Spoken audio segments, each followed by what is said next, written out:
Let's start with self-reference. Watashi, pronounced watashi, means I. For example, watashi wa Mike Mira desu means I am Mike Miller. To refer to a group, use watashitachi, watashitachi, meaning we. Watashitachi wa Nihonjin desu means we are Japanese. The word for you is anata, anata. You can use it in questions, such as anata hagakusei desu ka?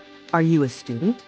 For third-person reference, ano hito means that person /he/she. The polite equivalent is ano kata. When addressing a group, use minasan, which means ladies and gentlemen, or all of you. For example, minasan, ohayo gozaimasu means good morning, everyone.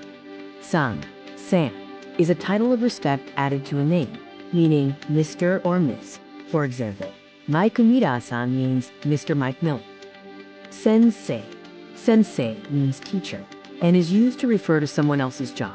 Note that it is not used when referring to one's own job. Kyushi also means teacher, but is used specifically when referring to one's own occupation. For example, watashi wa kyoushi desu. I am a teacher. Gakusei means student.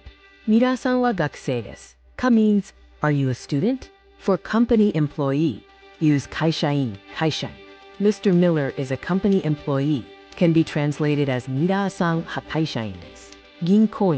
Ginkoin means bank employee. Yamada Tomoko-san wa ginkoin desu means Tomoko Yamada is a bank employee. The term for medical doctor is isha. Wan-san, haisha desu, translates to Mr. Wang is a doctor.